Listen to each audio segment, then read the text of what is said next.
Hey gang, this week's episode is brought to you by The Great Courses Plus. Yes, unlimited video learning with the world's greatest professors, including the brand new course, Fundamentals of Photography. Check it out at thegreatcoursesplus.com/goodseats. You'll get a free month for a limited time of all the great coursework at thegreatcoursesplus.com/goodseats for your free month. Check it out. Here's our show. 28 seconds to go. Sockers lead the Blast 3-1. It could be all over in moments. Wirtz with a shot. Blocked by Namdar. Wirtz ever so tenacious in his effort to bring the Blast back, but so far to no avail. And now a foul. Free kick Baltimore to the left of Alan Mayer. 15 seconds to go in this game. Counts off the glass. Wojciechowski heading it away. Wirtz another drive. Namdar blocks it. Julie B with 10 seconds. Kicks it downfield. Wojciechowski down the left boards. A shot is wide. It's off the end wall. The San Diego Sockers have won the MISL Championship. A miraculous victory here tonight. Losing 2 straight in Baltimore. The final score, the Sockers 3, the Blast 1. It's all over. This is the MISL Championship Series. Welcome to Good Seats Still Available, a curious little podcast devoted to exploring what used to be in professional sports. Here's your host, Tim Hanlon. Oh, can you feel the excitement? Holy mackerel. My name is Tim Hanlon, and this is Good Seats Still Available, our curious little podcast journey each and every week into what used to be in professional sports. I thank you profusely for finding us in podcast land, downloading us, and putting us into your earbuds. Hopefully, we've got some excitement for you this week. And we're off to a rip-roaring start, aren't we? If you can guess our voice just by that, if you squint really hard, you will hear the dulcet tones of one Randy Hahn, our guest this week, who is, of course, the longtime voice of the NHL's San Jose Sharks. You'll hear him calling play-by-play for the upcoming season yet again for the Sharks on NBC Sports California. But we know him and love him and want to go deeper into the story of his earlier days prior to ascending that mountain in the NHL, when he was, among other things, a well-known and well-regarded and, frankly, just a masterful with the language soccer broadcaster. And we get into some of those early stops, one of which you just heard. That game that you just heard was the May 23rd Game 5 tie-breaking final in the Major Indoor Soccer League Championship Series in 1983, where the San Diego Sockers defeated the Baltimore Blast 3-1 to win what was then their second consecutive indoor soccer title.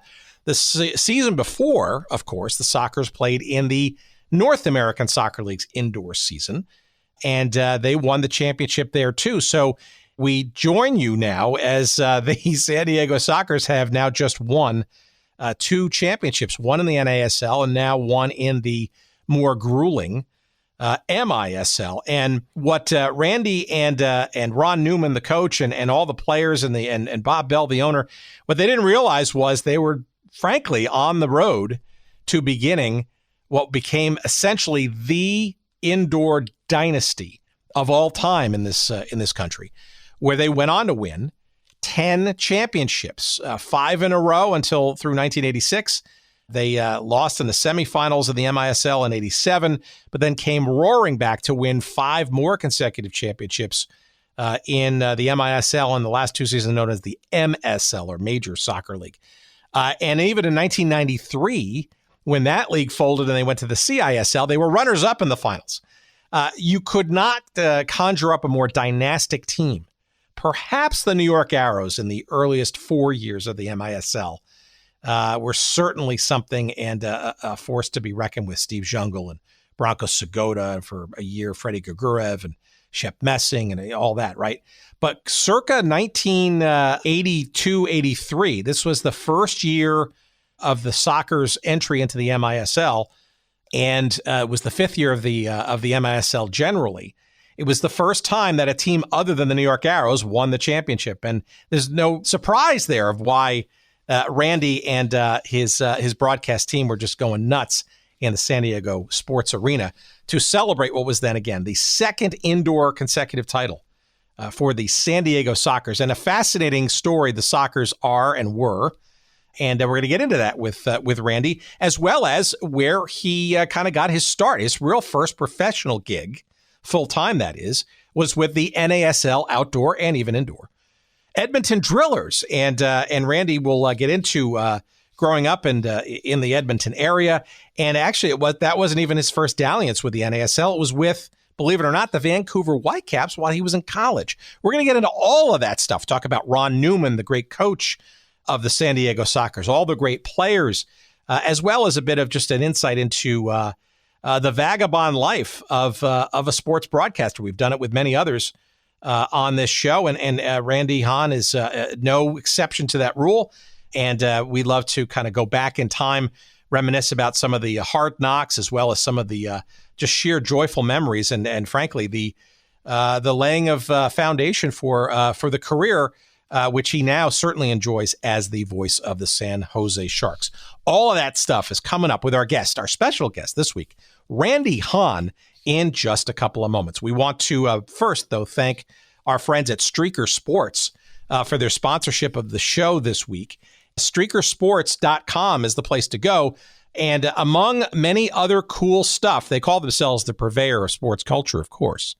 They have a brand new special collection devoted to, you guessed it, the North American Soccer League. And if you want a really cool retro shirt featuring the San Diego Sockers logo, you will find it there at StreakerSports.com. Do you want to get an old Edmonton Drillers shirt? You will find that there too at StreakerSports.com. Even the Vancouver Whitecaps, where we'll hear Randy's initial sort of college internships, if you will. The Vancouver Whitecaps shirt is there from the old NASL at StreakerSports.com. That and literally a couple of dozen other NASL teams, all in great distressed-looking shirt form. You will find just about every logo and every team. They're all there, and they're just tremendously well-crafted, and they are designed to be sort of the coolest and the most comfortable shirts in your wardrobe. And if you go to StreakerSports.com right now and use that promo code GOODSEATS, you're going to get 10% off all of your purchases. So stock up and get some of these great North American Soccer League t-shirts, among tons of other stuff, by the way, at StreakerSports.com, and use that promo code GOODSEATS and receive, courtesy of us, 10% off all of your purchases. So go check out that NASL collection. You will be glad you did, and I guarantee you're going to buy not just one shirt, but probably a bunch, because they're all there waiting for you. I love them, and you will too. Thank you so much to StreakerSports.com. Again, don't forget that promo code GOODSEATS. All right, let's move on, and let's get into some of that North American Soccer League goodness, and frankly, some MISL stuff too, with our new friend, Randy Hahn. And here's our great conversation that we just had a couple of days ago. Please enjoy.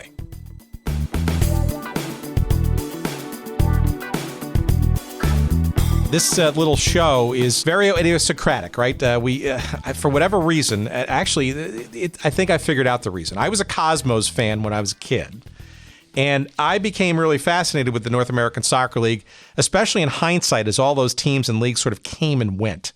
We'll get to your esteemed status as the Sharks announcer extraordinaire, but it was curious to me that you got your broadcasting, I guess, kind of really your start, but I'll let you explain it. Actually, in the old North American Soccer League up in Edmonton, you want to give our audience a bit of a sense of how you sort of got into the broadcasting game altogether, and maybe where the NASL and the Edmonton Drillers kind of fit into that. Well, actually, before the Edmonton Drillers, I was not the play-by-play announcer, but involved in covering the old Vancouver Whitecaps. I was going to college at UBC, University of British Columbia in Vancouver, and also working at the radio station that carried the Whitecaps broadcast. So I was involved in interviewing players and kind of getting to know the culture of soccer for the first time, because my experience as a Canadian kid was pretty much at that point limited to hockey and the Canadian Football League, and I just had not covered a lot of pro soccer. So a couple of years of being around the game in Vancouver, and then got my first television job at CFRN in Edmonton, which is my original hometown, so sort of full circle, coming back to where I was born and grew up to do my first TV job in 1980. And it was there that I went to work for the station that was a both radio and TV combination operation, and they carried the Edmonton Drillers games on television, and to a lesser extent, when it became necessary in a playoff setting, radio. And that is how I actually got my first play-by-play job doing anything. I was doing the 11 p.m. television sports in Edmonton. The Drillers had a playoff game the very next day in Houston. And at about 10 o'clock the night before the game in Houston, with me sitting in Edmonton, I found out that they needed somebody in an emergency basis to do the game because the regular play-by-play guy was sick or unavailable or whatever. Have you ever done soccer? I said, of course, which was a bald-faced lie. And they booked me a flight, and at 6 o'clock the next morning, I flew from Edmonton to Houston. And trust me, there never has been, and to this date still is not, a nonstop flight. It was a long day of traveling in the summer for an outdoor playoff game, which would actually be played indoors at the old Houston Astrodome. Stepped off the plane, walked out of the airport into basically 95-degree humidity in Houston, which was a far cry from what I left in Edmonton. Dropped my bags at a hotel, went to the Astrodome. There was probably more ushers working the building than were actually fans at the game. And the Edmonton Drillers played Houston, and they kicked off, and that was the first play-by-play of soccer, of hockey, of anything that I had ever done, except my original dog sled play-by-play when I was 16 years old, but that doesn't quite count in the same sense. And I did the game, and thank goodness it was on radio, because if it was on TV, everyone would have realized how horrendous I was. But the Drillers won, and victory always covers up bad announcing, and I was on my way, and that was my pro debut, if you will. Well, even actually to get to that, so that's fascinating. When did you know that you wanted to be a broadcaster at all? Like, did you know that going into college when you were in Vancouver, or did it sort of evolve as you were in college and you stumbled across job opportunities? I was actually already a broadcaster before I went to college.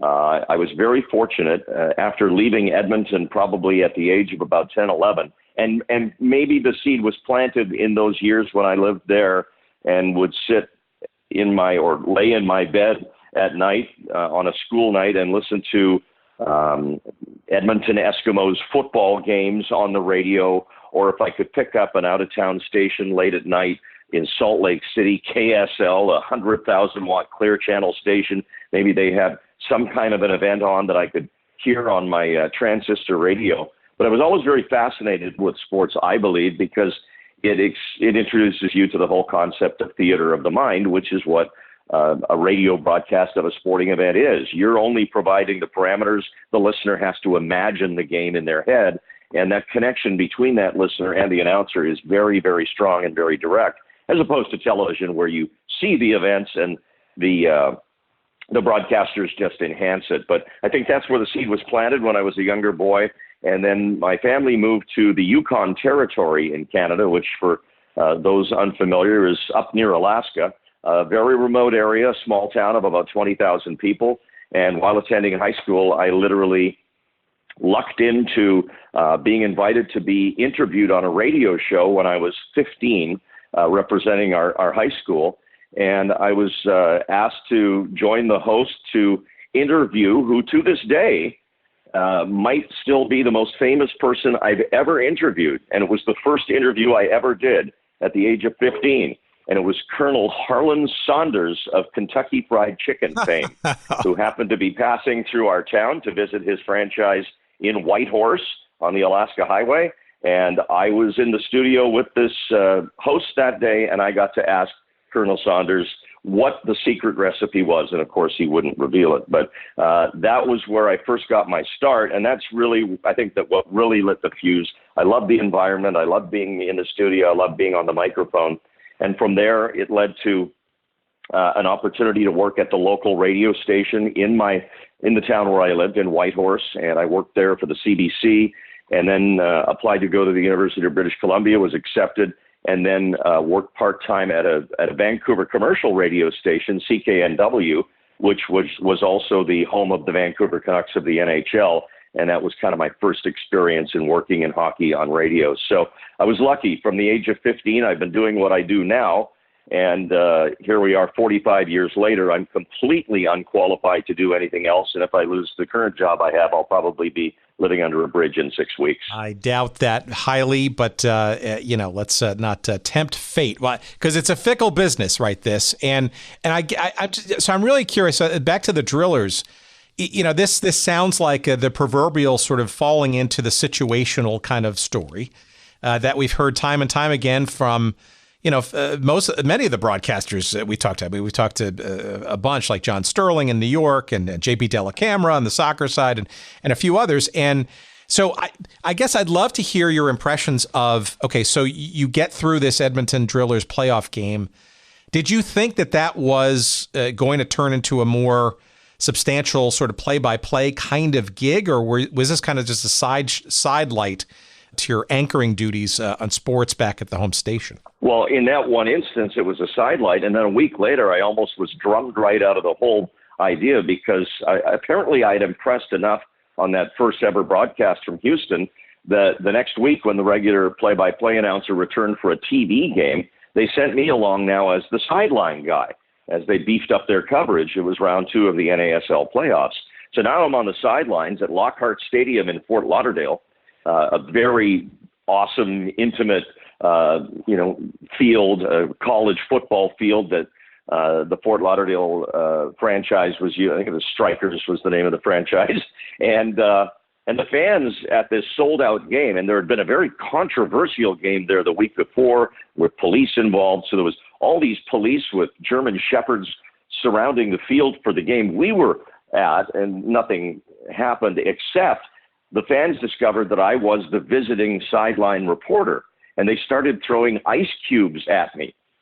And even though that was somewhat welcome in the midsummer Florida humidity, getting hit in the head repeatedly with ice cubes felt like being stoned, literally. So I wasn't sure what to expect of all this, but as it turned out, the very next season, when the Edmonton Drillers not only returned to the NASL, but they went into the indoor NASL, I was asked if I wanted to do all the games from that time going forward. And of course, in a nanosecond, I said yes, because I had already discovered, I think, that it's what I liked and wanted to pursue next.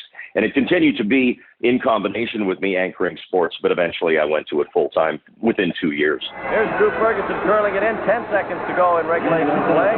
Offside call on the Drillers there. Cosmo's free kick. They put it into play immediately. The crowd counting down the clock here. 2, 1. Stadium clock is expired. The game is over. And the Edmonton Drillers have shut out the New York Cosmos by a score of 2-0, Brian. And certainly a surprising effort by the Drillers. And a very fine one indeed. A good team game, Randy. It's probably one of the best team games I've played all year. Really, Petula didn't have much to do in goal. When he was called upon to make saves, he made key saves.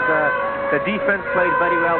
Midfield played very well. Tommy Christensen, Drew Ferguson did a lot of running tonight and today, and really they've got to be pleased with themselves. It was just an all-round good team game. All right, so the final score is Edmonton 2, the New York Cosmos 0. So that's interesting. That sort of the indoor and outdoor thing, right? So I'd love to hear a little bit more commentary about sort of the Drillers franchise generally, with the enigmatic Peter Pocklington sort of pulling the strings. But also sort of your recollections of the NASL as an outdoor league as well as an indoor league occasionally, and how maybe even the Drillers kind of handle that, because, we've had a lot of different conversations. I mean, like the Atlanta Chiefs, for example, right? Drew flies outdoors, but indoors they were truly hot, and it was more exciting. I know the Drillers had a championship indoors, unlike their travails outdoors. It's a lot of questions all at once, but what are your recollections of Edmonton as a franchise as well as a team that's playing either outdoors or indoors, depending on what month it was? Well, my first season with them ended up being 1980. 80-81 season. And the transition between outdoor and indoor was very difficult. And this turned out to replicate itself again when I was with the San Diego Sockers, and they did the very same thing. And there was literally, I want to say, a 10-day break between the end of the outdoor season and the start of the indoor season. And the personnel didn't change a whole lot. So you had all these players who had just gone through the grind of a fairly long NASL outdoor season, and they go right into what was probably back then, if my memory serves me correctly, about a 40 to 48 game indoor season. So it was really tough on the players to make that transition. And, for an announcer, not such a big deal, but it was just a really quick turnaround. And it was also tough for the fans, too, because I think at the end of every season, especially if it doesn't end in a championship, you need some time away from it before you can build up momentum for the next season. And here you're asking your fans, okay, we just got eliminated from the playoffs, and 10 days later, it's the season opener.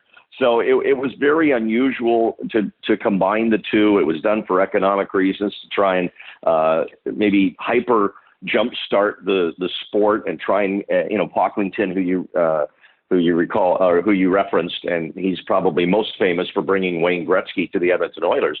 But I think he felt that if they played more months of the year, it would expose the product faster. And I just think he didn't have the deep enough pockets or wasn't willing to reach into them to prop this thing up for too long at a big loss.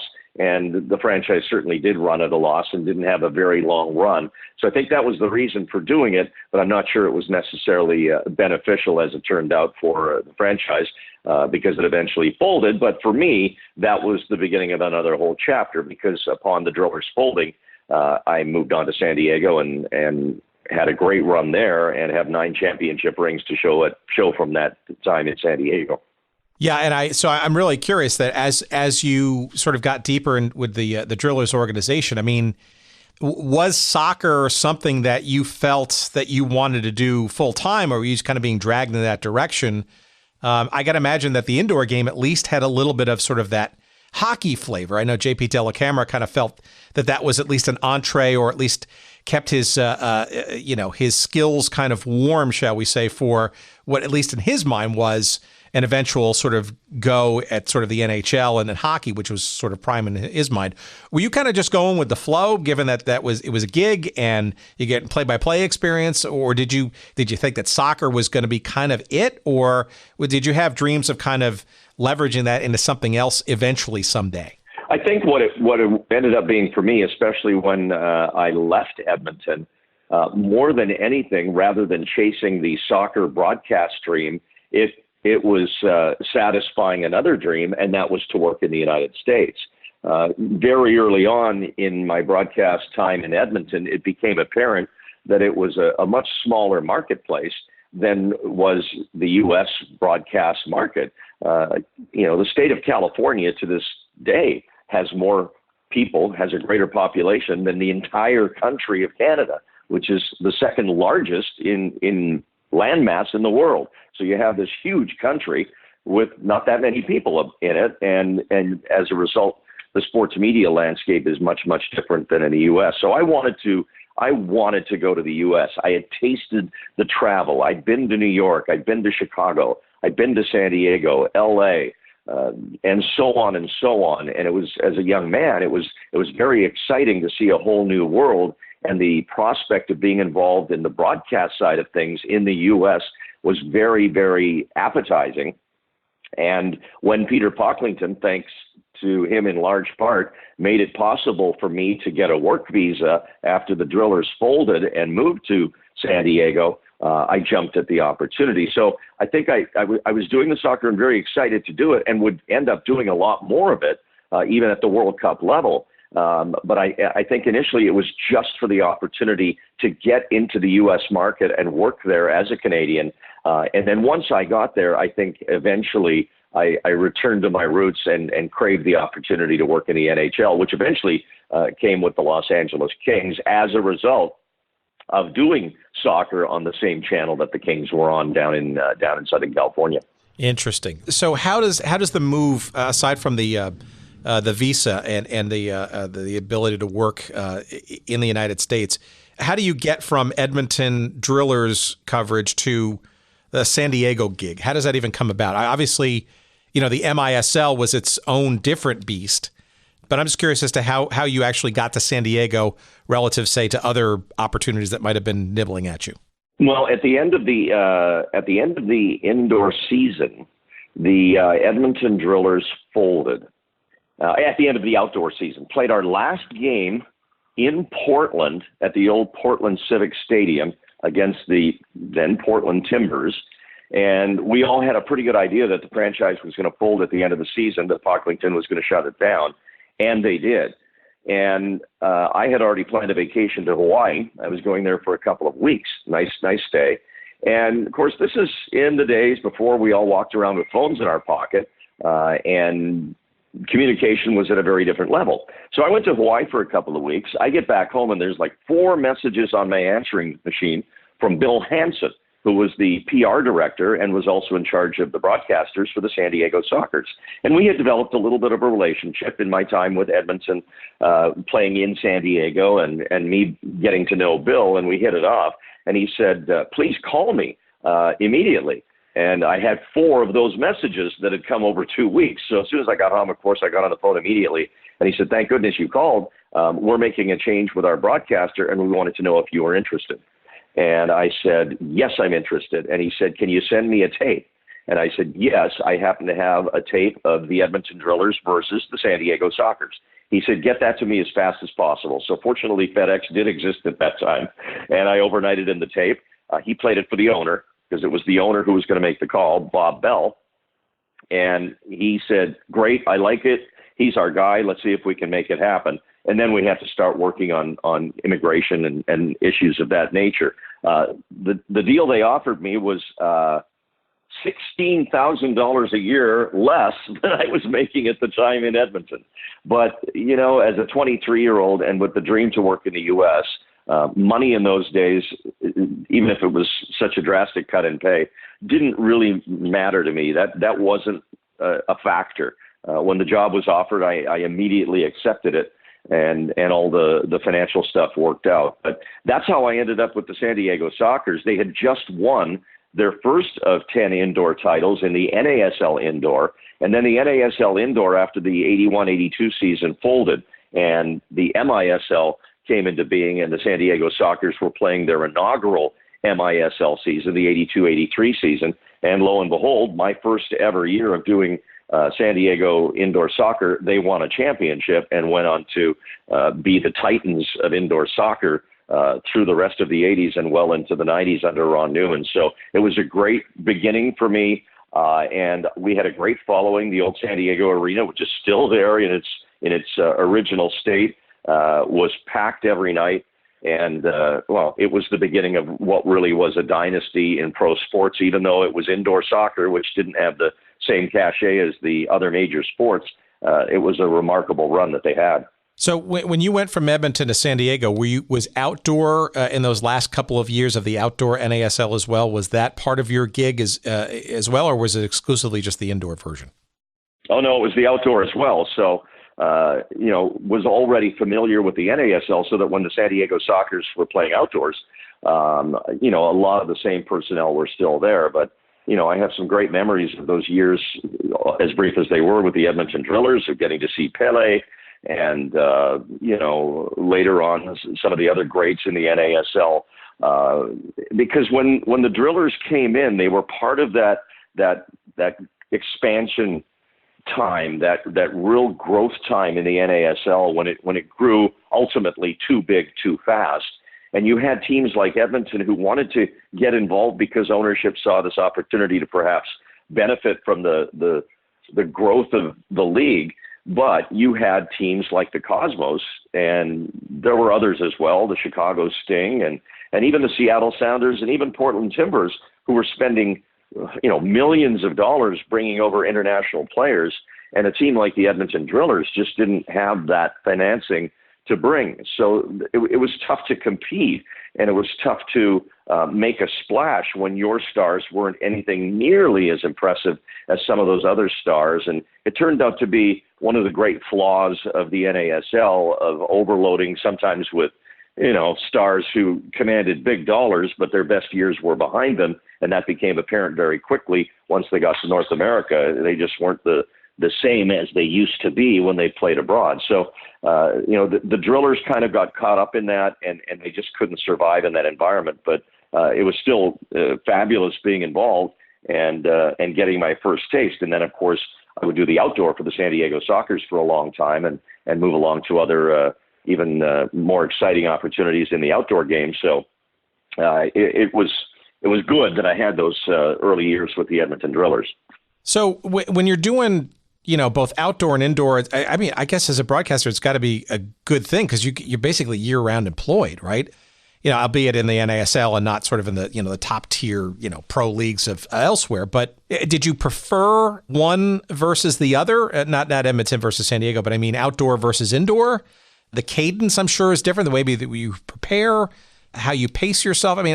Process, I guess, is sort of the question. What difference, if any, is there between that outdoor game versus that of indoor? Well, I think the biggest difference for me, and the most difficult thing, was doing outdoor on radio. There's just not enough reference points on the field in the same way as a smaller venue like an indoor soccer arena, which is basically a hockey rink with AstroTurf on it. The outdoor game was a lot harder to call on radio. On television, not so much. But I think, as I look back, I preferred the indoor game from what I do now because, as you referenced earlier, it's essentially hockey without the skates. 3 forwards, 2 defenders, a goalkeeper, hockey, 3 forwards, 2 defensemen, a goalie, and it's played in the same setting, just the difference being ice versus turf. So it was a great training ground for me playing broadcasting the indoor game for eventually doing hockey, because I'm born Canadian and grew up playing hockey as you expect to be pretty much every boy back then, and now every boy and girl plays hockey as soon as they can learn how to skate. That didn't necessarily qualify me to be a broadcaster at it, but it became my dream to be in the NHL. And as it turned out, what a better preparation ground I could have hoped for, aside from doing minor league hockey, which I've never done, than doing the MISL, which was essentially minor league hockey on grass. Well, coming into, to me, it's fascinating to sort of the last year or two of the NASL, right? Obviously, in fits and starts, right? Trying to hold on for everything. You mentioned the expansion too much, too soon, and no doubt the player imbalance in terms of salaries and all that kind of stuff. But it's also very interesting too, and we've had a couple of conversations around this on the MISL and how it, ironically, indoor was something that the NASL kind of had the lock on even before the MISL was born in the early 70s. And it's just really interesting to see in hindsight how the NASL, struggled to kind of, reclaim it after the MISL kind of almost perfected it. The indoor game to me has always been fascinating. And there's no question that it really caught the attention of even the average sports fan because of its intensity and action versus that of the outdoor game, which by comparison was just, much more plodding and certainly more quote unquote foreign, I guess, to the American fan. Yeah. And I hate to sound like that media chant that we hear about the outdoor game, which I don't believe is necessarily the case, and probably less so now than it's ever been, because of the strides that the outdoor game has taken, especially in the last few years, to become so much more exciting and so more offensively exciting. But indoor soccer had lots of goals. There was, if you were an uneducated soccer fan and you went to San Diego Sports Arena on a Saturday night with your date because somebody gave you some free tickets to this thing called indoor soccer, and all of a sudden all you're seeing is a bunch of goals, it's kind of fun. There's lots of cheering. There's lots of back and forth. There's plenty of offense. So I think that really was a huge boost for the indoor game. And I'm not sure the NASL ever really embraced the indoor game fully. And I think part of the problem maybe was that as it turned out, the indoor game was never really hugely successful in the big markets because I think it was perceived to be a minor league sport. The one exception to that might be Chicago, where the Sting drew very well, and it was a pretty popular thing there, and people would come in from the suburbs to go see it and pack the old Chicago Stadium. But in New York, it never really was a big thing. Briefly, the Islanders had their run with the Arrows with Steve Jungle and his years there, but it never really took hold. I remember doing a game at Madison Square Garden, the San Diego Sockers and the New York Cosmos, and I'd be stunned if there was 1,000 people there, and it never really took big hold in LA. The Lasers were never really a franchise that drew well at all. The places where it did flourish, attendance-wise, were San Diego and St. Louis and Kansas City and Baltimore and Cleveland. And, you know, those are not really major American markets in the same way that Philadelphia and Washington, D.C. are. So I think that it was perfect for that next tier of markets and below, which would include places like Wichita, where it was very popular. But I think the real reason the NASL never really took it that seriously was because they were based out of New York. They were a very cosmos-centric league, and indoor soccer just did not really catch on in the New York area in a big way. So it kind of trickled down to those other cities. But boy, you know, it was so big in my mind for a good 8 to 10 years, most of those being in the MISL. I remember going into the old Checker Dome in St. Louis, and in those days, the St. Louis Blues weren't very good, and they were drawing probably 12 or 13,000 a game, and the St. Louis Steamers would sell out every game, 19,000. It was just phenomenal, and it was at the absolute peak. And we thought it would never go away and only got bigger, but eventually the owners managed a way to screw it up, figured out a way to screw it up. Well, I want to get into the indoor dynasty in San Diego in a second, but I'm really curious, since you had a bunch of years both at Edmonton and with the NASL, a couple of years with the San Diego Sockers, when did you kind of know or see that the wheels were falling off the league, or any examples of just of it probably not going to last much longer? I'm just endlessly fascinated at sort of how the thing came about to its demise, as much as I am about, you know, how successful and go-go it was in the earlier part of the 70s and early 80s. Well, you know, I'll be honest with you with a couple of decades of hindsight. I think one of the worst things for the MISL in the long run was the San Diego Sockers. They kept winning. In the 10 years I was there, they won nine championships. And it became very discouraging for a lot of these owners who came in, laid down the money, started their franchise, and they just couldn't win. They couldn't win a championship. They had good teams. And I think of the Tacoma Stars. I think of the Kansas City franchise, Wichita, the Baltimore Blast, who were probably San Diego's top rival back in those days. And they would get to that final, and Ron Newman's team would end up winning it every year, year after year after year. Welcome back to San Diego. It is all over. A long, grueling MISL season comes to an incredible climax. The Sockers winning the championship. The final score tonight, 3-1. The Sockers defeat the Baltimore Blast. Credit to a great Baltimore team who battled back. They took this series to its absolute limit, but the Sockers, the champions they were last year, prevail again. The 1982-83 MISL champions, and it is one big celebration down on the field. Stay with us. We are going down to the field for the post-game presentation by Commissioner Earl Foreman. We will be joining that celebration in a moment, but right now it is just one big party here at the Sports Arena.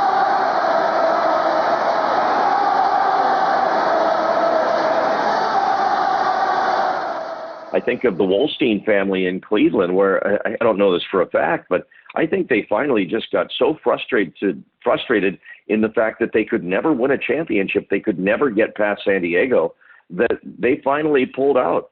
And And I think there was also some mismanagement at the commissioner level. There was a lot of bouncing around of the commissioners of the MISL and unqualified people, and there were, when there was crisis, the management of that crisis wasn't very good, and so on and so on. But I really think it hurt, to come back to my main point, that no other team could break through.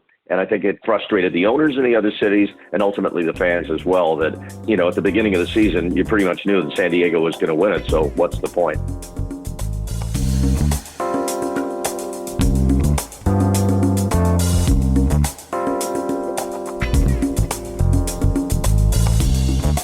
All right, hang in there, everybody. We're going to be back to our conversation in just a second, but time quickly to pay a couple of bills. And you've heard me talk about The Great Courses Plus on some previous episodes. And if you haven't tried it, well, by golly, this is one of your last opportunities to get a free month of unlimited video learning with the world's greatest professors when you go to thegreatcoursesplus.com/goodseats. You're going to get a free month of unlimited access to the entire library of thousands of hours of great lectures and tons of great coursework from The Great Courses Plus. Look, you're interested in things like sports psychology. You ever wonder if there's life on Mars? You want to learn how to invest or possibly improve your muscle tonnage with strength training? Well, there's a whole bunch of those kind of courses and more across topics like history and science and food and wine and various hobbies, health and fitness, personal and professional development, you name it. And I highly recommend their brand new course made or put together in conjunction with National Geographic called Fundamentals of Photography. Yeah, you kids today, you think with your smartphones, you think you can kind of handle everything. You got all kinds of filters and lenses and stuff, and you've got it all covered, right? Well, no, you don't, Einstein. You've got lots of amazing technical capabilities that only a professional photographer and one you can learn from at The Great Courses Plus can teach you. Things like aperture and lens sizes and things like shutter speeds and there's all kinds of stuff, and there's different ways to shoot stuff, whether it's digital or, God forbid, you even use film for that sort of high quality, sort of retro look. I mean, there's a whole bunch of things that you young whippersnappers have no idea. And I highly encourage you to check out Fundamentals of Photography among the dozens and dozens of other great courses and hundreds and thousands of hours of great learning that will be yours, all yours, at The Great Courses Plus. And again, that's thegreatcoursesplus.com/goodseats, and you will get 1 free month of unlimited, yes, I said unlimited access to the entire library of the Great Courses Plus service and offerings. It's a tremendous opportunity. There's so many great things in there, and I guarantee that a month will not be enough, and you will be converted, like I am and have been, to the great stuff that is The Great Courses Plus. Once again, thegreatcoursesplus.com/goodseats for a limited time offer of a free month of the entire service. Unlimited access. You get the app. You can stream it to any device. You can download them. You can listen to them in audio form. It's all there for you once again at thegreatcoursesplus.com/goodseats. Get your free month. Enjoy it. Let me know how you love it, because I guarantee you will. And now, back to our conversation.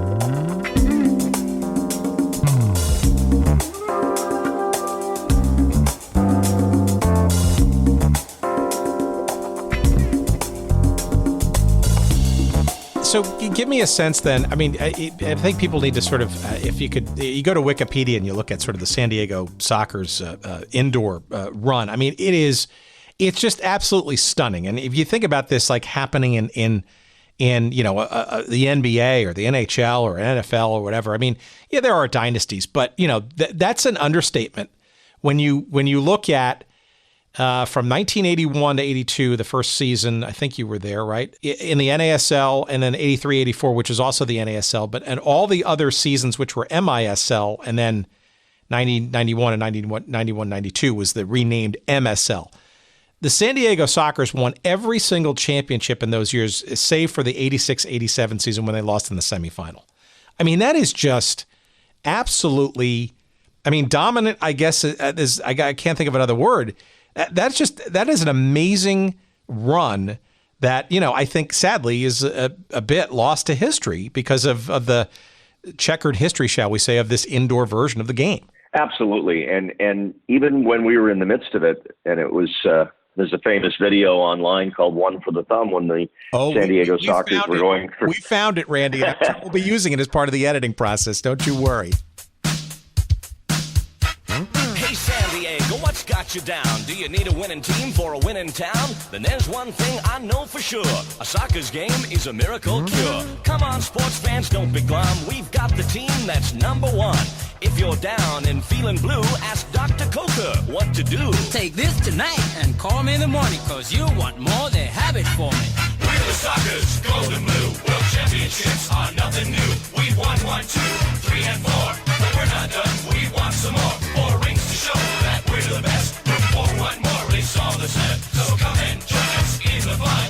We're gonna get one for the thumb. You know, even when they were going for their 5th championship, you know, and as you would try and convince people in larger mainstream media that they ought to pay attention to this thing and this team, I don't care what it is. If it's professional sports, I don't care if it was professional tiddlywinks, to win 10 championships in a little over a decade or 9 in 10 years is unheard of. And, you know, they kept putting a team on the field, and the personnel changed so much in the early years. It was, you know, Julie V was the big star, and then it would end up being Bronco Segota, and then it was Steve Jungle, and it went on, and then they had great American players too, like Kevin Crowe and Alan Mayer, and then world-class international outdoor players like Kaz Dana, who was on the Polish national team, and the one common thread through the dynasty was Ron Newman. The team had a general manager in those years, but the general manager was just on the business side. Ron Newman recruited the players, brought them in, signed them, coached them, and to me, the late great Ron Newman, who we lost several years ago, was the reason for the dynasty. He knew the players who could play, and he brought them together and kept them together just long enough to extract championships out of them. Yeah, so explain to our audience Ron Newman, right? Because he's clearly the center of all of this, and without, you know, whom a lot of this success, this amazing and unduplicated success would have happened. Obviously, he was, you know, part of the original NASL and was, you know, part of the, you know, arguably one of the sort of saviors of the league when it was on its last legs in the earlier part of the 1970s, and the Fort Lauderdale Strikers as a player and a coach. Maybe some recollections of Ron Newman as a coach, because, you know, you can't imagine this kind of a dynasty would have happened without, you know, his brilliance as a coach, no? No, absolutely. And even beyond that, I would argue if you were going to identify the greatest salesman of the sport, not just indoor, but outdoor as well, through the 80s and the 90s, it has to be Ron Newman. He had just such an effervescent personality. He came from the background of the credibility of being a player in England, most notably with Portsmouth, and then was one of the true pioneers in North America, first joining the Atlanta Chiefs, imagine, back in 1967, and then moving on. And as you referenced, eventually finishing his playing career in the NASL with Fort Lauderdale, and then making that transition into coaching. But when it came to coaching the indoor game, he just figured it out. And I wish I had the recollection, or maybe I didn't even have the conversation, because when I sort of drifted away from the sport as far as being around Ron Newman a lot, and that was after my second year as the broadcaster for the Kansas City Wizards in MLS before they changed their name, and Ron was the first head coach they ever had. I wish I would have spent the time to go through with him how he figured out the indoor game. I don't know if he watched a lot of basketball or hockey, the 5-man games, to try and figure out what would work with that. But he was such an innovator as well. I know it doesn't sound like a big deal now, but you know, when he was down by a few goals, he would never hesitate to pull his goalkeeper. And on power plays, he would pull his goalkeeper, something you never see in the NHL unless a team is desperate in the last few minutes. Ron would do it right. He would do it in the first quarter. And, it would end up becoming, we would call it the super power play, because it would be a 6-on-4 with no keeper. And then all the teams started to do it after that. And, that was just one of his innovations. And the thing that strikes me most is his ability to find these players. He was well connected, because he was able to find these characters. The famous ones are maybe a little easier to find, but he would find those players like Brian Quinn, who was such an important part of the team defensively and offensively, and would later go on to the national team playing outdoor. Gene Wilrich, Addie Coker, players like the goalkeepers he would find, Victor Noguera and Jim Gorsuch. And he won with so many different kinds of players, but he always had that core of very skilled guys, very smart players with the ball, players that made those around them better. But then he also had the ability to manage the big personalities. Like, if you ever spent back in those days any time around Julie V or Bronco Segota or Steve Jungle, these guys were big personalities. They were prickly sometimes. They weren't the easiest to coach. There were spats. I remember Hugo Perez shoving our assistant coach Johan Arnio during a game once, and he was suspended. But, he would later go on and have a great season the rest of the way. Ron was able to manage the personalities that he brought in, and was able to extract the excellence out of them, on top of being just such a tremendous salesman. And whenever a microphone was in front of him, he not only had a great personality, but also had a great sense of humor. And he was just the whole package, and deservedly is in the Soccer Hall of Fame. And I just wish, as you alluded to, that what he created with that dynasty team was more recognized in the mainstream of American sport for what it was, and it was truly remarkable. How about the fans in San Diego, and how, quote unquote, major league was the Sockers franchise relative, say, to the Padres or the Chargers? Obviously, it was a big and dynastic experience, but it was also arguably it's neither of those two major leagues. Was there a warm embrace? I mean, the crowds seemed to be pretty steady and voluble during those years. Oh, absolutely. Once they started winning, which it didn't take very long in the indoor sport, they were very well received, very well treated by the local San Diego media for sure. To get an MISL highlight in those days on SportsCenter in the early years of ESPN was almost impossible. But at the local level, the Sockers were very embraced. San Diego, because of the year-round climate, was a very big soccer community as far as the minor soccer and youth soccer. And when this team came there and started to win, they were very well received. The ticket prices compared to the Chargers and even the Clippers for a time before they moved up to LA, they shared the old sports arena with the Sockers for a few years. And then the Sockers shared old Jack Murphy Stadium with the Chargers. Going to a Sockers game was much more affordable for a family. And it was very much a family environment because of the way the whole thing was set up and the nature of the game. So very well received. Some of my fondest memories were, for me, it was always the best if you won a championship on the road. Of course, we flew commercial in those days, and some soccer teams still do to this day, as opposed to maybe some of the other major sports. Pretty much everyone flies charter now, but we would win a championship, and I say we would win because there were 9 of them. We'd win a championship on the road, and of course, everybody got to go out after that win and celebrate all night long. No one slept. You'd get on the plane and say leave Baltimore and fly back to San Diego. And we'd land. And this was the days when security at the airports was much different. Anybody could walk into an airport and literally walk up to a gate. You were never scanned or screened or anything. It was just different.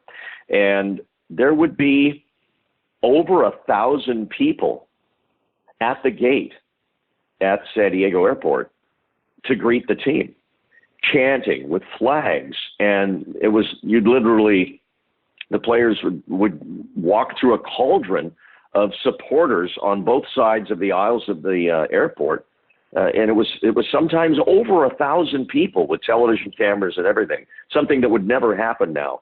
And those were some of the most remarkable moments. There would later be celebrations at the arena. They never really did a proper parade that I could imagine. I could be wrong about that, but they never did a parade through downtown San Diego in the same way that you see it now with teams when they win a World Series or a Super Bowl or a Stanley Cup or a Women's World Cup champion, as we recently had. But that walk through the airport and all those supporters and all the fans of San Diego there to cheer the team home and welcome them home, it still brings a spine-tingling feeling to me remembering those moments. Well, so what about your career at that point too, right? Because I'm assuming that the soccer's gig was not the only thing that you were doing, knowing, the world of sports broadcasting isn't necessarily the most, shall we say, stable or secure. I got to think you were, in addition to riding that amazing run with the Sockers, you were also sort of keeping an eye on other opportunities and gigs and maybe even sports and situations, and maybe doing some of those simultaneously to your Sockers work. But I'm assuming all of that. Yes, no, you're absolutely correct. The indoor soccer season, occupied the winter months, and it was really November through April. And then there was a lot of downtime there. So I eventually became the pregame, halftime, postgame talk show host for the San Diego Chargers in the NFL on radio. Did all the Chargers in-stadium video voice work on the Jumbotron. Did some backup work as the San Diego Padres in-stadium announcer.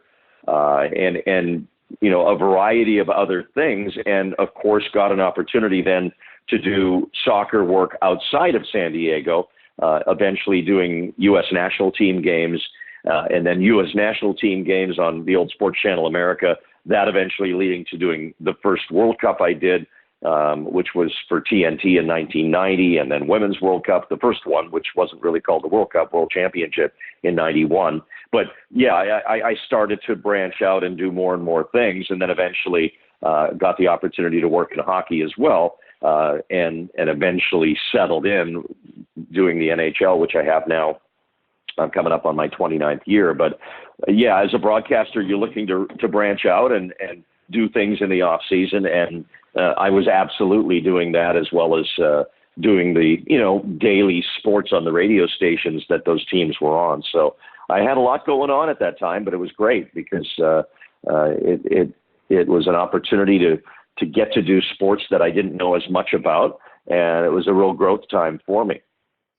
All right, so let's round the curve here, and I appreciate all of this thus far because this is great stuff. I don't even know some of the most diehard San Jose Sharks fans know your soccer history and past, and I'm sorry to drag you back to it, but maybe a few of them will find it interesting as we do.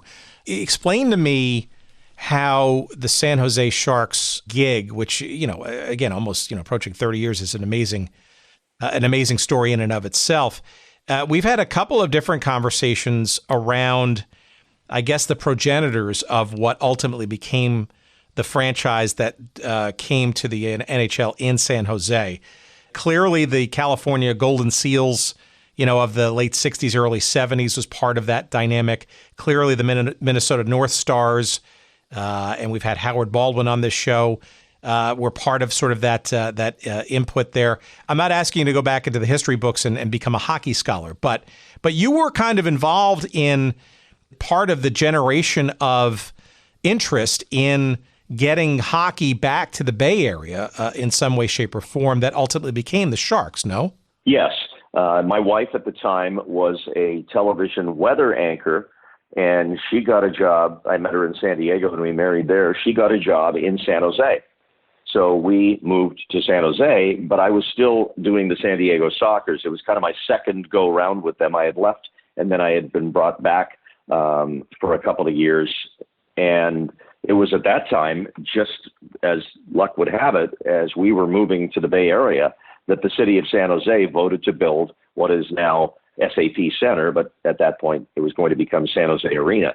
And the feeling back then, from what we could gather, was that they were going to try and attract the Warriors of the NBA to this new arena in San Jose, as Silicon Valley was just starting to become Silicon Valley, and and there was a lot of wealth in the area, and the projections were that it was going to grow and become a economic engine, which was absolutely correct. So as we were living there, I came into contact through a little article in the newspaper with a group of people, particularly a couple of attorneys in San Jose who were hockey fans, and we decided to form an organization called NHL Hockey San Jose. And I was then, by that time, doing the work with the LA Kings as well.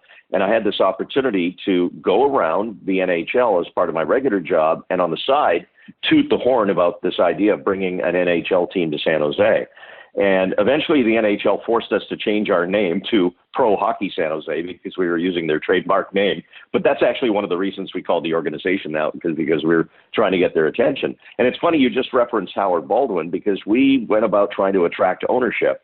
And we were contacted by Howard Baldwin, who had sold his NHL interests at that point and was looking to get back in. And he had an investor, and he partnered with us to go to the city of San Jose with this idea of pursuing an expansion franchise for San Jose. Long story short, at the end, when the franchise was allocated, there was a power move by the Gund family, predominantly George Gund. He and his brother Gordon, who also owned the Cleveland Cavaliers at that time, were the owners of the Minnesota North Stars.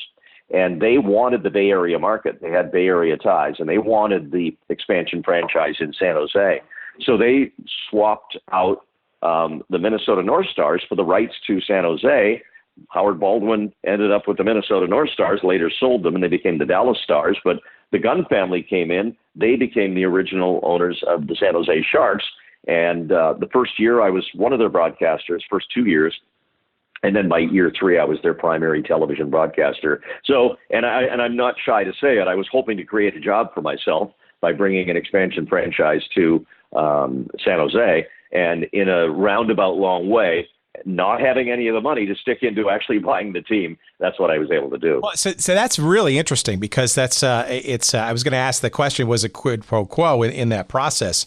In this crazy business of sports broadcasting, right? I mean, that's a very entrepreneurial thing to do, right? And arguably, if it pays out, right, it becomes kind of lifetime employment, or at least steady employment, right? Which is probably, something that most people, in their early years, schlepping in the minor leagues and doing what they got to do, get their tapes out there, dream of having, is that kind of stable gig.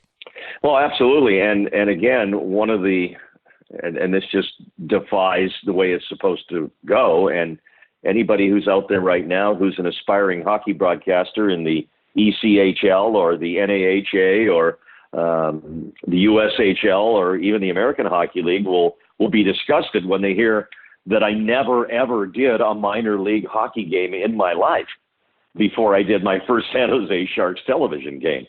It's just the way it worked out. The NASL could qualify as that, right? If you want to be the haughty American sports fan, right?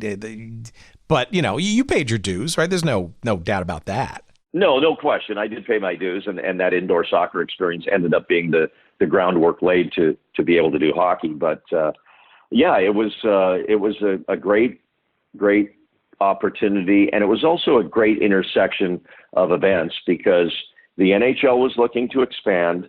The Guns wanted to come to the Bay Area, and we formed this group. And all of those forces came together at the right time. And there was a lot of people in the NHL before the Sharks were actually awarded the franchise in San Jose that felt it would never work in the Bay Area unless the arena was in San Francisco. And San Francisco is just now finally getting an arena. The Warriors are going to move into it. Back in those days, they were trying to build one, but never were able to. But there was a lot of naysayers in the NHL who just didn't understand what San Jose was. That San Jose was the third most populated city in California behind Los Angeles and San Diego, and they didn't understand the future impact of Silicon Valley. And once those things became, once the commissioner of the NHL and the board of governors looked deeper into this, it became very apparent that if they could get a foothold in San Jose, they would essentially become the only pro sports team, no disrespect to the Earthquakes, but they were in and out and in and out and weren't one of the big four along with football, baseball, and basketball at that time. Once they saw the opportunity that was there, they made the move to give it to San Jose, and they've never looked back, and it's been hugely successful. We've talked about this with a couple of our guests and stuff. When it comes to, and you've been there long enough, right, to understand the history of that franchise, how much of that, though, from what you can sort of recount in the years that you've been there, how much reverence is there towards the past that sort of preceded the Sharks? Because there's no question that there is a bit of North Stars in there. There is a bit of the heritage or the memories of the Seals and their follies in Oakland years prior, or is it really kind of just it's been the Sharks from day one and really no sort of look back or recollection of the mongrelness, I guess, that maybe preceded it?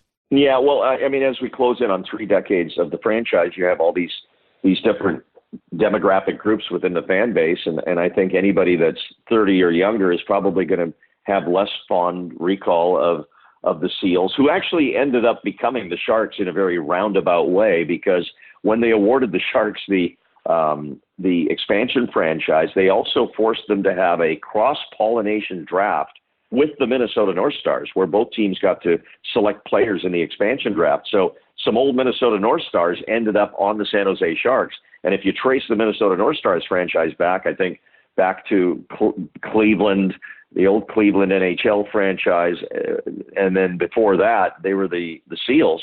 There's sort of some DNA of the Seals in the San Jose Sharks, but there's a certain amount of romanticism from the fans that are from that era of the 60s when Charlie Finley had the Seals. And even before that, there was the San Francisco Fog and some other teams in this area in the old West Coast Hockey League. But, I think most of the romance that's around for the Sharks franchise dates back to the early days. And, they were remarkable, too. I was very fortunate in my first year of being full-time with them. They made the playoffs in only their 3rd year. And, of course, we've recently seen the Vegas Golden Knights in their first year go all the way to the Stanley Cup final. But back in those days, the expansion draft was brutal for the new teams. And for San Jose to be in the playoffs in year 3 and then knock off Detroit in the first round was absolutely a stunning development. It was the greatest playoff upset in NHL history, arguably up to that point. So a lot of the romanticism dates back to that time. Unfortunately, the team hasn't won a Stanley Cup, which is where a lot of that nostalgia and that romance emanates from championship years. So, to say that there's a lot of connection back to the pre-NHL days in the Bay Area, from the time the Seals left and in between, I wouldn't say there's an overwhelming amount. There's some, but most of the memories are the last 30 years of the team that's here now. Well, and it's an amazing legacy that you've created for yourself, literally and figuratively, there in San Jose. All right, so last major question here, and I appreciate all of this time so far. Given your long and distinguished and varied career, frankly, in broadcasting pro sports, and in particular soccer, both outdoor, indoor, and hockey, what are your thoughts of where those two sports are now professionally in this country and where we're headed? I think there are a lot of people who look at MLS as being stable, yet maybe not sort of the real full thing, which is certainly what the NASL never really sort of became. I think there are some people who look at $600 million plus expansion fees in the NHL for a new team in Seattle. Are we in the best of times or the beginnings of the end of a cycle? I'm just curious as to both of those sports, given your heritage in both of them, your off the cuff thoughts about sort of where those two sports are headed in this country. Well, obviously my body of work most recently has predominantly been in the NHL, so I can probably speak to that most clearly. And I think that the NHL is on a real upswing now with what we've seen with Vegas and what they've created on and off the ice, and pushing the envelope of making the experience of going to a game an entertainment experience along with the hockey game. And I hearken back to the old days when the MISL came out with their neon signs and smoke and the players, cheering the fans on at the beginning of games. And we were accused back in those days of being Bush League. And now if you don't have some sort of an entry like that for your hockey or basketball or even football team, you're considered to be, minor league. And in those days, we were accused of doing it because it was minor league. But I think the NHL is on an upswing. You referenced, expansion, and Seattle's coming in a couple of years, and I think that'll be a tremendous thing for the growth of the league. And as far as MLS goes and the pro game in the U.S., clearly it's exploded. Just recently watched a Timbers L.A. game, Galaxy game, and just fabulous action in the atmosphere in Portland. And I'm not sure the NASL ever had that outside of Cosmos games when Pele was there. I really see the game on an upswing in the U.S., and I just can't imagine how much greater it would be had we made it to the last World Cup, which is another whole program.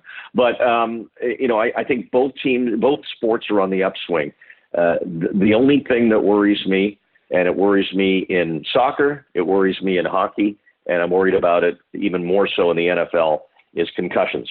And as we learn more about them, about the negative effects of them, the devastating effects at times, I'm concerned about that for all three sports. And it might be 10 or 20 years down the line where we really see the negative effects of concussions and education, but maybe there'll be prevention that comes into play that will offset it. I certainly hope so. But that's the only thing that I can see right now that could hurt the growth of either of those two leagues in the U.S. It's well said, and I think it's certainly something that I'm not sure we know the full sort of ramifications of, but it certainly seems to be pretty evident if you look pretty closely. All right, so aside from your what will be, I guess, your 30th consecutive season as the San Jose Sharks play-by-play guy? 29th. Okay, we're getting there. I'm ready to give you another stripe, and you're taking it back. What else you have anything else to promote, or other things that you're involved in or passionate about, or is the Sharks your full-time kind of gig and passion these days?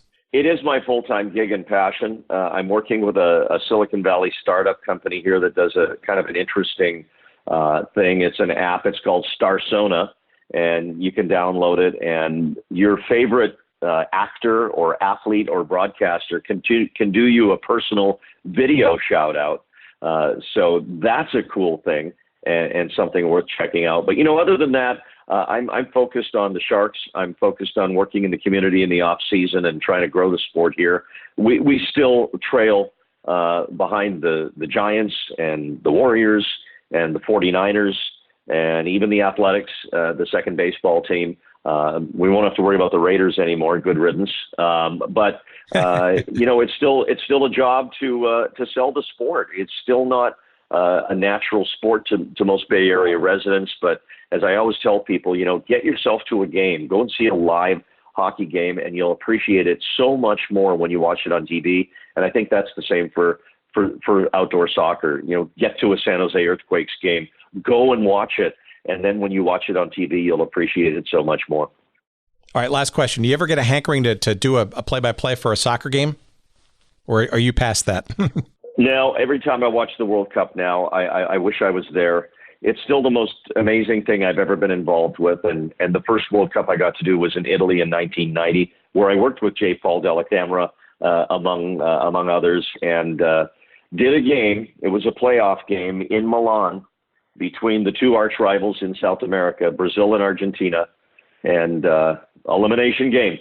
That was on TNT, right?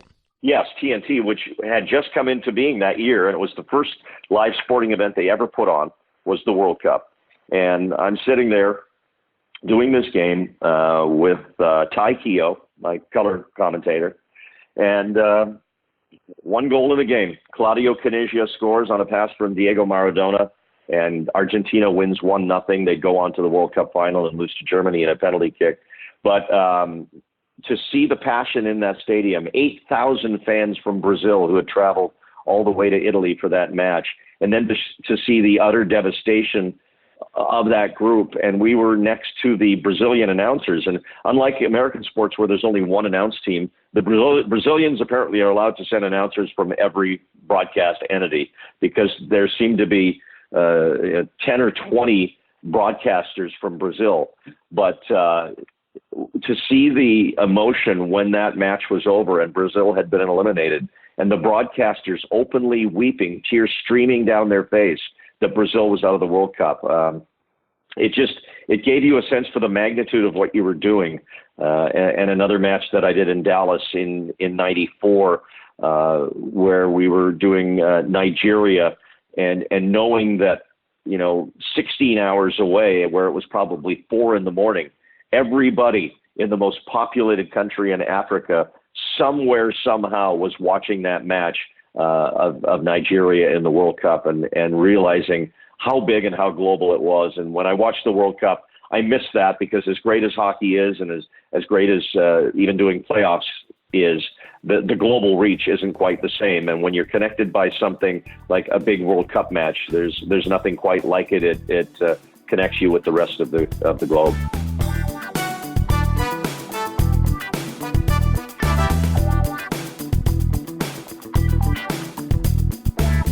All right, pretty cool, huh? Good guy, that Randy Hahn, and we appreciate him taking the time to allow us to drag him back into some of the interesting stops along the way before reaching the promised land with the San Jose Sharks. And you can, of course, follow all of the action this coming season with Randy at the helm, doing the play-by-play for all those Sharks games on NBC Sports California.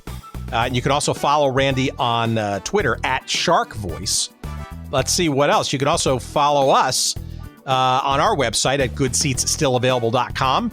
And that's the place to go to find all of our great episodes, not just this one with Randy Hahn, but geez, the dozens and dozens of almost 130 episodes now that we've done to date, and more to come. You can stream them, you can download them, you can do whatever you want with them. You can find us wherever you find good podcasts as well. But on that website, you'll see it all laid out there for you. You can click and purchase any of the books and the media that we sort of reference, the authors and the documentarians and all those kinds of folks. So all there. It's the locus for all things about this show, including, by the way, all of our social media feeds. You want to find us on Twitter? Well, go ahead. We're at Good Seats Still. You can follow us there. You want to find us on Instagram? Well, we'll help you there too. Just look for us there at Good Seats Still Available. And you still do the Facebook thing, huh? Well, all right. Wouldn't be my choice, but yeah, we got a little page devoted to the show there too, so you can find and search that up. But don't blame me if you don't see a lot of responses from me. I'm not a big Facebook guy anymore for a lot of different reasons. What else? You can find on our website also the link to our email address, so you can send us directly if you want. That's hello@goodseatsstillavailable.com. See, pretty simple. And if you want to get our weekly email newsletter, which gives you sort of a little tip sheet as to what our episode is going to be the following week, we're more than happy to send that to you too. Just find the link there on the website as well. We got a whole bunch of stuff yet to come, but that's the place to go. GoodSeatsStillAvailable.com, and visit there early and visit there often, as we say.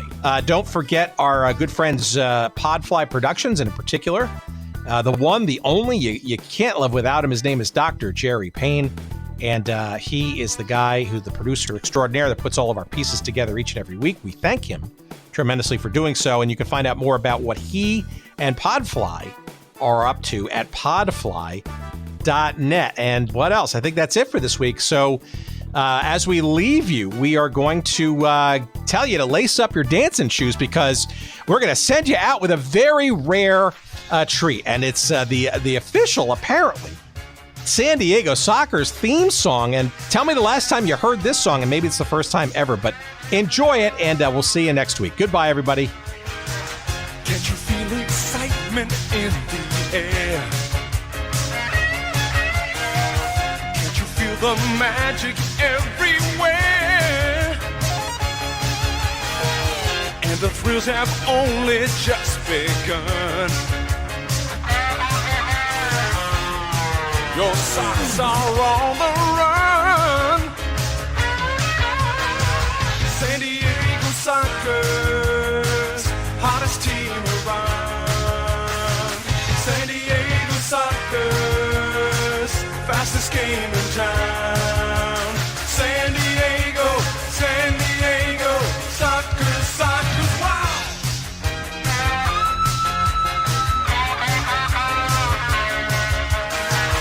We'll win it all again before we're through.